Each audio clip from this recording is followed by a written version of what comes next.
I'll often bring up that comes up frequently is the whole waiting for thing. And like this scenario right here is actually like precisely why it irks me so much, where there's like one standard, there's a standard, oh, I want to wait 3 months, I want to wait until marriage, and then like either concurrently or immediately after, they'll immediately just have sex with a guy like super quickly. Well, I think the thing that irks you so much about it is it's the idea of the faux virtue. So the idea is, I didn't do this with this guy because I wanted to be virtuous, right? But then I just did it right away with the next guy. And so it's like, well, it doesn't seem like you're very consistent then with your virtuosity, right? And so, of course, from the guy's perspective, he's going to feel like, that's pretty horrible that you led me on for 2 years and kind of thought that I was lesser than the guy that you were willing to hook up with within the first night or a week or whatever. I've always understood that argument. I always thought that it was a very compelling one. Whether or not I spiritually agree with it, it's still a very compelling argument. What do you think about this one, Andrew? So maybe we'll get back to the relationship status here in just a moment. But ladies, how would you feel? So you've been dating a guy for 2 years, and this is the guy you want to get married to. You want to marry him. You really like him. And he's like, I need longer. We've only been dating for 2 years. I really need longer before I'm ready for that sort of commitment. Inevitably, you guys end up breaking up. 3 months after the breakup, he immediately starts dating a new girl. They've only been dating for 2 months. He proposed to her after 2 months. How would you feel about that? You're just not the person for him. Right, but he was saying the whole time, he was saying, like, I should have made this clear. He's been saying the whole time, there's no way I could ever, be ready to marry a girl without knowing her for, 3 years. And he says that. I would never consider marrying a girl unless I dated her for 3 years and we lived together, did all this stuff, blah, blah, blah. I mean, that happens all the time. I would just consider I was just the placeholder girl. I'm not going to be happy about it, but it is what it is. And perhaps the better framing would be, also, maybe she offered something he didn't see in me in those 3 months. Right. I would feel like she has something that I didn't have to give to him. Mm-hmm. And so, and plus I would try to feel like I took somewhat responsibility for him wanting to marry someone, because I trained him to be who he is today. So I'd be like, that's but on me. it would make you feel pretty bad, right? Yes. No, it would not feel good. Oh, yeah, definitely. Our ego would be hurt. 100%. Yeah. Yeah, so that's why that scene and why guys like Brian see that as a red flag. So there's kind of the two ways to look at this. The one way to look at it is, well, wait a second. If you want a woman with a low body count, then you probably shouldn't be sleeping with women because you add to their body count, right? This makes sense. It's coherent. It's logical.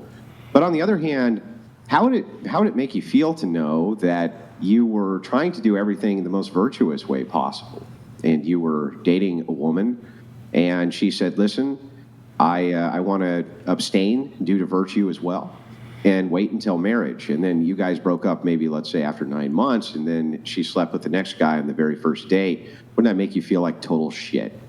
I mean, from the man's perspective, wouldn't it make him just feel like just shit? Like they did everything right, and they got screwed over for doing everything correctly? I would feel like it was meant to be then, because then it wasn't a match. Yeah. People are removed from your life for a reason, and I would just be thankful that happened. I'm not even making the dispute that couldn't be true, right? All I'm asking is, wouldn't it make you feel like shit? Of course. Yes, yeah, but that's why it's seen as a red flag. Is like, why would I want to make all of this investment in a woman who then comes to me and says, I want to have a virtuous relationship with you, so I'm abstaining. And then I found out in her last relationship, she slept with him the first night. As a man, right? Why are you going into women's past relationships like that, though? I feel like if you're dating someone, the past shouldn't matter. Well, we'll get here. It shouldn't? So let me ask you a question, just a quick question.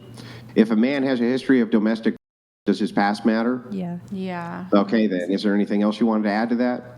But I'm saying, like, I wouldn't go digging into his, like, ex relationships, like, oh, when did No, you do wouldn't. this or You that for would- your wait, I'm sorry. girlfriend? I'm I would sorry. wanna If know you if my if you were man told by a friend of yours, if you were told by a friend of yours that a man you were dating had a history of domestic, you wouldn't go digging, really? I actually got told a lot about my current boyfriend. Like, people came up to me and were telling me things about him when we went out. And from seeing his character, like, I knew that that was just bullshit. Okay, you didn't go poking around though. I didn't need to because I didn't care about what was happening previously. What as if you long were as- told that he had a history of kid diddling? Would you go poking around then, since you have a What? daughter at home? Of what? Kid did If you I were would told he use had a my history, I would use my of- discernment on that. Like, how? What do you mean you'd use your discernment? If you were told you have a daughter at home, if you were told that somebody Exactly, and had I a would use my history, discernment on how he acts. If someone's eager to obviously meet my daughter, like, oh yeah, like bring me around your kid, then that's weird.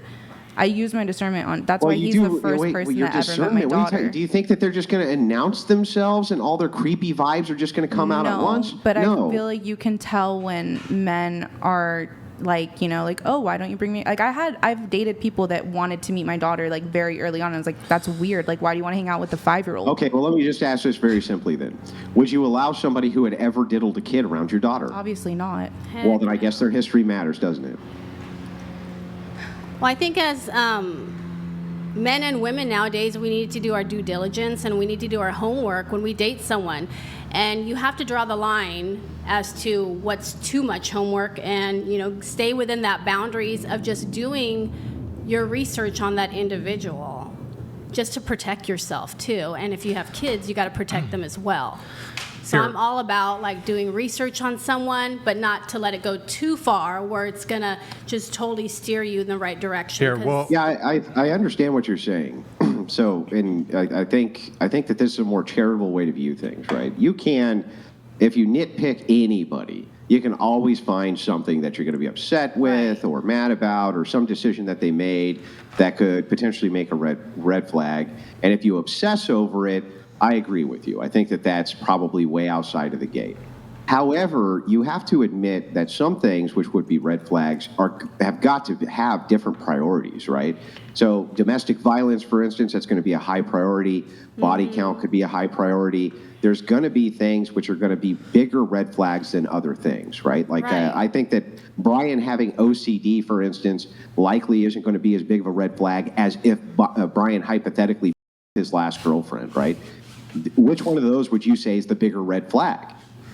It depends on the person. Some people might Well, not it want to deal depends with on the someone. person. Someone might not Really. want to deal with someone having OCD.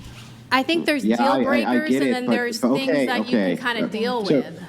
So I'll grant to you that there could be one human being or two or three or 20 human beings who would qualify that OCD would make them more uncomfortable than a man who had a history of domestic fine. Do you think that most people that would be a priority for them? That OCD would in some way trump a history of domestic violence? Of course not. That's absurd, right? That's absurd. So that's why I'm saying I think that there should be a prioritization of what these red flags are. But I agree with you in spirit that if you just go crazy trying to dig into every little aspect of any individual, you're going to find something. Right. That's just the Everyone's way it got is. dirt so on them. I'm going to table this just so we can come back to it, but I want to get everybody's